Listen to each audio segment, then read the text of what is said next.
Wednesday, March 26th started out as a pretty normal day. I was playing around with my big old jointer and a power feed. Shortly after, I headed over to my lovely Moke shaper to cut some floating accent panels.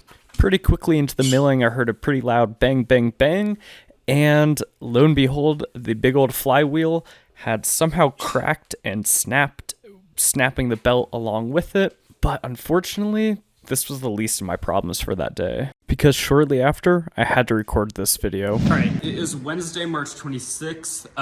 The forest fires are encroaching, so I wanted to just go ahead and document all the tools that I have in case stuff goes up in flames. I am currently heading home.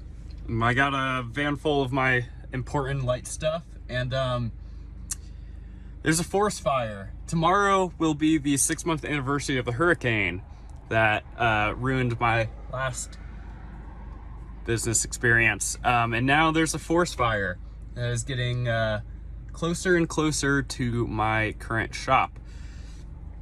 We will know in the next couple hours if I need to evacuate my shop. Luckily I had some friends who were gracious enough to let me store my tools and use their forklift to unload all my tools at their property.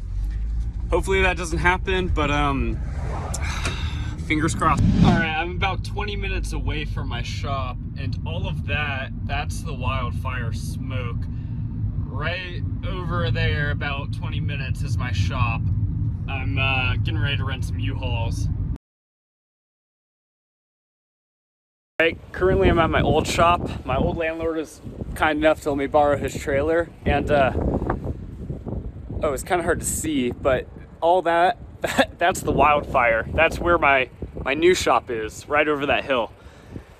We're about 20 minutes away, and we can still clear as day see the smoke. And if you're a little bit higher up than I am right now, you can actually see the red smoke, which is not good.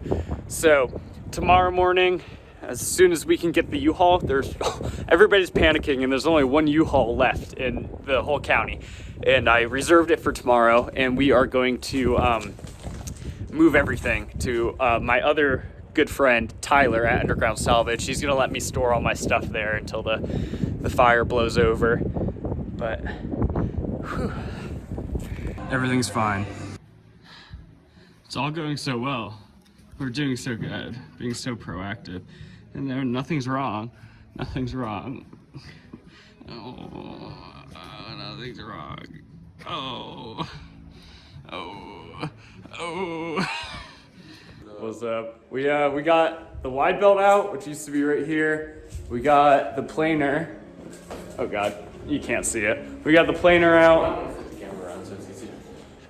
Oh, we got a selfie it, bro. What up? We're about to get the bandsaw and the shaper out and all of my pack outs.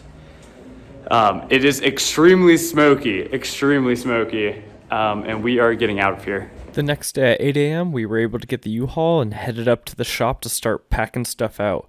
And on the drive up, you could see really how smoky it started to get. It was starting to make me pretty nervous. And once we got up to the shop, there was ash flying through the air, and that was not helping me. I really started to panic. But we kind of broke the forklift. It was starting to leak transmission fluid everywhere, which was not helpful. Got to jointer. The jointer had like half an inch on either side width-wise. It was crazy. That's what she said. Very smoky. Whew. Shop is empty, just about. All the valuable stuff. After a week, it finally rained, and it seemed like the fire lines were holding, and luckily, my shop was not consumed by the fire. I don't believe any structures ended up getting damaged by the fire, but it was one of the biggest fires on the East Coast ever. So now we have the long process of starting to move in and fixing all the things I broke, like this monitor and my bandsaw handle and the smoke shaper and a drill press that got dropped. This was my third time moving my entire shop in 6 months. So yeah, stuff got damaged like it always does, but on the next episode, we will be moving stuff in, replugging it in, redoing the dust collection, and fixing all the broken bits and pieces.